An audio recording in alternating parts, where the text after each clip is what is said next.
friends, this is Yoga Light. There is a very long list of people who thought they were going to a health-oriented yoga class who discovered something else. We have many entry points to spiritual practices. This is part 3 of a very broad overview of the use of physical practices of yoga, which we can group as the 4 aims: longevity, athleticism, subtle development, and surrender. We want a bit of all 4 in our practice. In this video, we begin to look at subtle yoga. Subtle yoga involves using physical practices along with energy and subtle anatomy. In subtle yoga, we are using postures and breathing to support clarity of mind or using physical practices guided by subtle anatomy for transformation. The aim is to direct the energy and change the consciousness. A major theme is to activate the Kundalini. These practices include meditation. One aim is to improve quality of life, and another aims for liberation or connection to the divine. Most of this hinges on identity. You can conceive of yourself as you are, apparently, with mind, body, and the world, as an ego, and attempt to live better, or you can see yourself as a soul or self, and the physical practices can aid this. There are 4 main ways of describing subtle yoga. One is the Koshas, which means sheaths. These are layers of the being of which the physical is one, but it also includes the life energy, mind, wisdom, and bliss. A key idea here is that they influence each other and that you can most easily affect the other levels by using the breath, the pranamaya kosha, the life energy sheath. The second uses subtle anatomy of the nadis, energy pathways that circulate and animate the body and mind, and includes the chakra system and kundalini. The golden idea is that the mind moves the energy. 2 additional ideas are that most changes in the consciousness that come from physical postures, movement, and breath work occur because of the changes in the energy pathways, opening them, making new connections, or creating new patterns. This serves as a catch-all explanation for change, but is not necessarily detailed and specific. The other is that many yogas aim to awaken the Kundalini, the energy of evolution. The third description of subtle yoga is the sub-pranas. Prana is energy. Ultimately, there is one energy, but for our human form, that energy is divided into 5 special activities. This is used to understand how to purify the energy system, support better psychological action, awaken the Kundalini, and explain the locks that are performed in most forms of systematic pranayama, breathing practices. The 4th subtle yoga description uses the notion of an inner or subliminal consciousness, which includes the chakras. The divine stands above and behind the being and supports it at all levels. So the divine is in each level, including the physical. The physical practices can aid in becoming aware of the subliminal. This part of our being has knowledge and power in each layer that is greater and more complete. It has the divine connection to all the potential of our becoming. This is used to understand all sorts of experiences and the flow of events around us. These viewpoints and descriptions can overlap. As we go along, I will weave them together. In practice, we have a silent witness and an inner flow. The inner flow is whatever is happening, and the silent witness observes this. Most subtle yogas start with practices that calm the mind and allow the silent witness to arise. The ability to observe ourselves and gain practical self-knowledge is fundamental. We can also go deeper. This involves occult knowledge, occult meaning hidden, such as knowledge of chakras.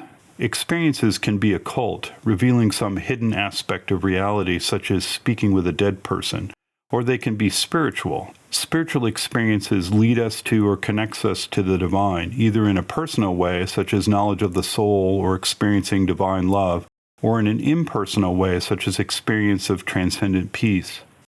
For instance, if we repeatedly go into deep relaxation after a physical practice, this will have effects on our emotion and our mind outside of practice. But we have to be self-aware enough to notice the changes.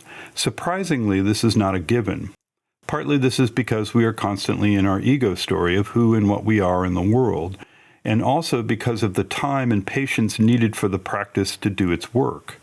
It is also helpful to have an understanding, a teaching that connects the practice and the change, and a teacher we can emulate to see what is possible.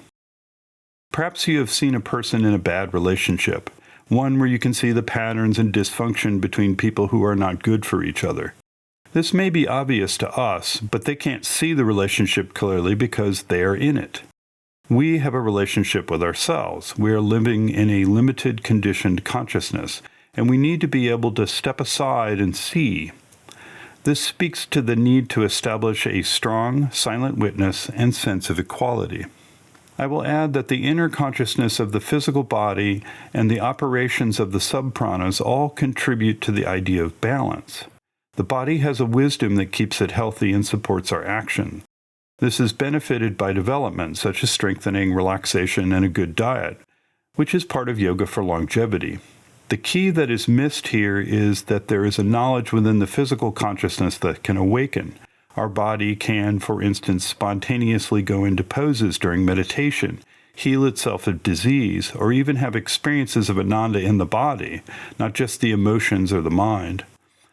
Our connection to the divine can be at any level. We can awaken things via physical practices and allow the physical to become an instrument for higher consciousness.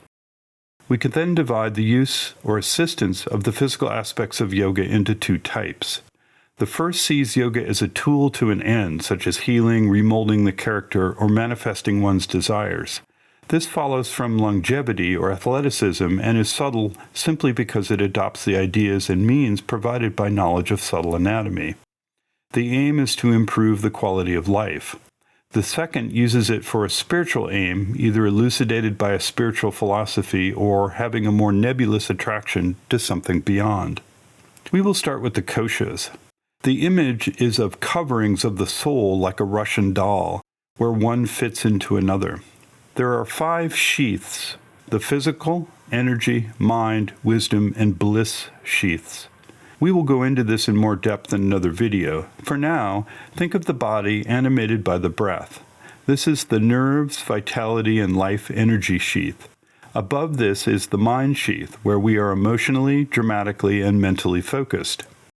The wisdom sheath is the source of insight, intuition, and knowledge through identity. It knows only truth and light. The bliss sheath is blissful. This bliss is the delight of being from a divine point of view, and is the reason for the existence of creation, as the divine creates the universe for the delight and bliss of experiencing its own being and force. It links to the trinity of being, consciousness, and bliss, Satchidananda. These sheaths are interconnected and they interact. They can be simplified into the 3 bodies: the physical, subtle, and causal bodies. Subtle containing the energy, mind, and wisdom sheath. Many yogic practices change our view in relation to perceived reality, but it is not obvious to conventional thinking how it works. To use a mundane example, baby walkers allowed kids to learn to walk sooner than they might normally. These walkers turned out to have a side effect of impaired mental development. The cure was to have the children crawl because the stimulation of the hands was related to brain development. So the physical is linked to reading skills, how the mind works, emotions, and our experiences. Many hidden interactions exist between our mind and body and the cosmic existence. Many kinds of complementary therapies use connections between the brain and the body, or even between the emotions and the body, in order to achieve well-being. Yoga can be conceived of in this way, but the real aims go beyond this. When a child overcomes a mental disability, their life course is altered and their possibilities expanded. They view the world and themselves differently. Deeper than this is why they incarnated and went through this experience, and why those close to them were involved. We will deal with this aspect when we look at Kundalini. When dealing with subtle changes in yoga, it is not just our inward subjective experience, it is also the flow of events in the world. Yogic practices focus on one or more of these sheaths. For instance, if you follow a vegan diet, you work with the physical sheath. If you're doing tratak, gazing, you are working in the mind sheath. Sometimes people confuse where the practice is centered for the person's developmental level, which is a wrong view. A person using a physical approach or a heart-centered approach is not lesser or greater. Breathing and emotions are closely linked and affect each other. You can aim to control the mind and emotions from your thoughts and mental will, trying to silence it, or you can use the breath. The easiest method for most is a slow breath to calm the mind, relaxing the body. We are looking to differentiate the sheaths and see their interconnections and their interactions. Most yogas will also seek to separate the mind from the other sheaths in the sense that we want to see clearly and be open and receptive without disturbance from our inner or external circumstances and allow the wisdom sheath to have a clear opening and influence. Think of there being two types of physical yoga. There is static yoga that holds postures, usually with convenient ways to move from one to another. The second is moving yogas, which still sustain postures but use repeated, systematic movements to link the sequences. Many static yogas have a small selection of moving sequences, such as the sun salutation. Either can also include the idea of directing the energy. There can be differences in the foundation of the physical practice. Some are based on using the physical to interact with the subtle body from a deeper intuition and vision. Others are mentally put together based on knowledge of anatomy or principles such as pose-counterpose. One method is to still the body and use that to quiet the mind so that the silent witness arises. The most basic example is your meditation posture. The idea is to use the physical body to affect the mind sheath. This type of practice, static yoga, usually uses long sustains in a posture. The variety of poses and sequences may be associated with longevity aims, but the stillness is the main goal. As you steady the body, the mind becomes steady. The will is also developed when doing long holds on a posture, such as triangle. You have to stay in the pose, not follow an impulse to leave. A powerful will, a focused intent, and concentration are invaluable in any endeavor. If you are trying to stop yourself from acting or to undertake something difficult, the will is key. Purification via rejection of certain movements of the mind is dependent on being aware and applying the will. For instance, if your mind repeatedly wanders off into a political dialogue and you know this is not helping you, then the will needs to be applied to shift or move the mind to some other topic. You want a strong, focused intent. The will force is aided by holding still and actively engaging in the pose. This is sometimes called purification of the nerves. One can do the same with character work, such as with the yamas and niyamas, the restrictions and observations. In Raja Yoga, the goal is a steadiness of mind, giving concentration combined with the withdrawal of the senses and inner seeking. This leads to knowledge by identity, and the goal is to identify with the divine. The will initially is a mental will, guided by our thoughts, but over time, and as the mind is silenced, this can become a spiritual will as the higher consciousness begins to act through the quiet mind. The silent witness has two powers. One is to reject things, and the other is to sanction them. If you experience old memories of arguments, you reject them. If you have an insight into curing cancer, you sanction it. From a basis of silence arises a discriminating power from the wisdom sheath that sees the truth of things without reason or reflection. It knows and sees the quality of things. This intuitive discrimination allows for right actions. Initially, it develops only in practice, such as sitting or holding postures, but eventually it can be stable even when talking, as the silent witness is undisturbed, even as the mind is active. This differs from athleticism, which focuses on psychological motivation and keeping a positive attitude. Those are valuable in any form of yoga, but in subtle yoga there is knowledge of how the physical and other practices contribute and affect each other, not just using the mental will to have good self-talk or a dramatic will looking for a certain attitude. The key difference is an aspiration for introspection and receptivity. The practice should create a space for the witness and a greater capacity for inner knowledge. In yoga, there is a trinity of knowledge, will, and consequence. You know what to do, act on it, and accept the consequences. This differs from motivational strategies based on desire, belief, and action. You can start from any of the three. You want something, so you act on it, strengthening your belief that you can attain it. When you believe that you can have it, you want it more and act. Yoga aims to avoid desire. It is not a question of good or bad desires because desire itself is the thing to be avoided. Desire is a particular movement of the mind. A want is different from a need. When we have desire, it corrupts equality. Instead, it is the knowledge we have to act on, and our will is an instrument that helps us in the practice.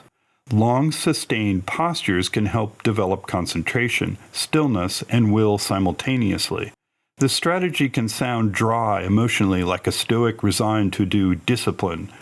One may pass through a stage of that, but it is peaceful, timeless, and can be filled with delight, gratitude, amazement, wonder, joy, and happiness when motivation, receptivity, and poise are attained. The will becomes not just the mental will or an emotional force of conviction, but a conscious will. To be conscious of something is to identify with it. Consciousness being substance, energy, and knowledge force all in one. Being, consciousness, and bliss. This is different from simple awareness. When you are in contact and identify, there is action. Understanding needs to arise from insight. Asana can mean seat as well as pose. You are establishing a base in receptive concentration.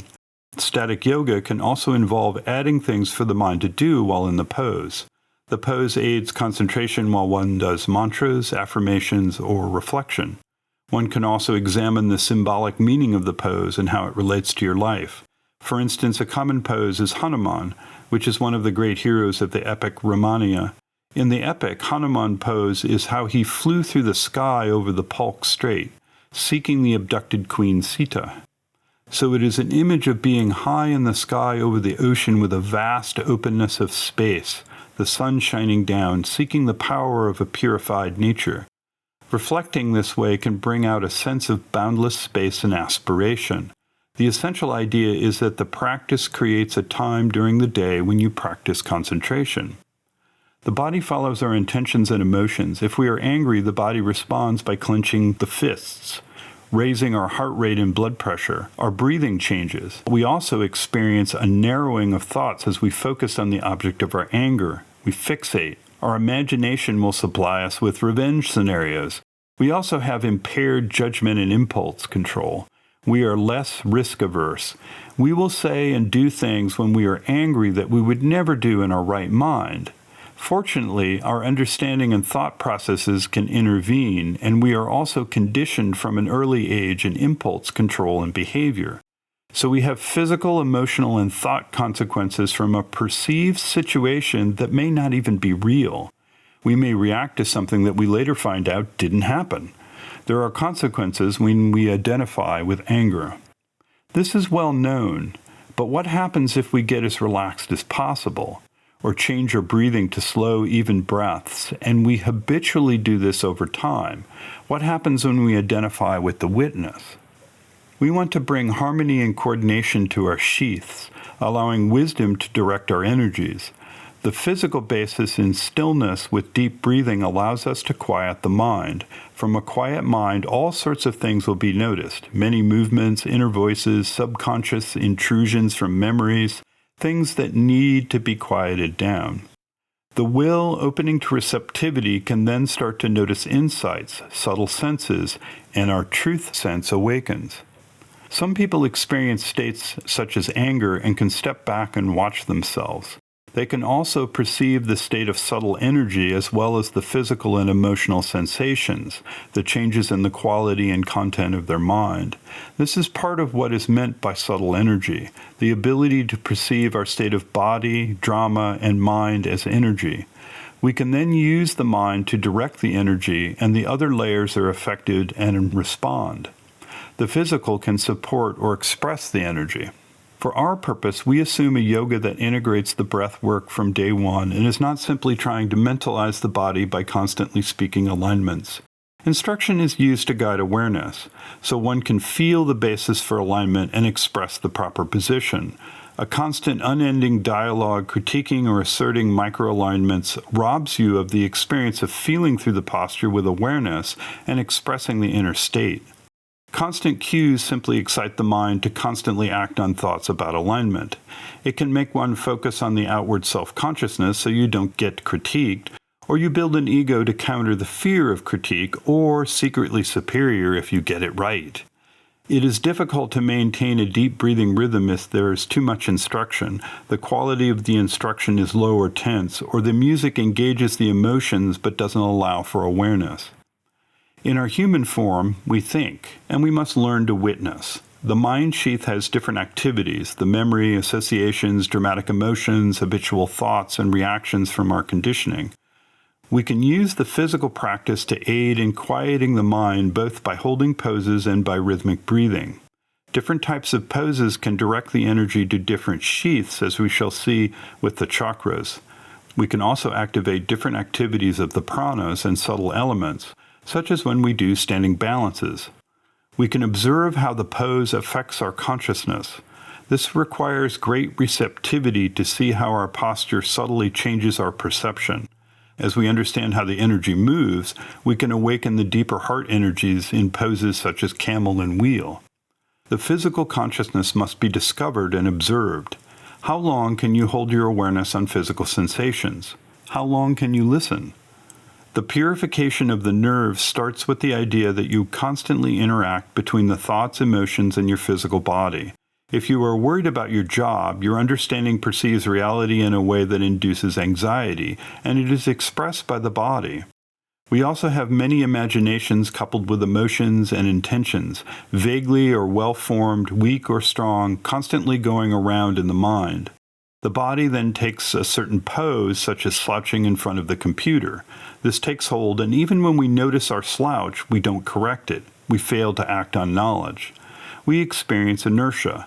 By doing yoga, we start to give clarity of expression to the body, bringing it into useful alignments.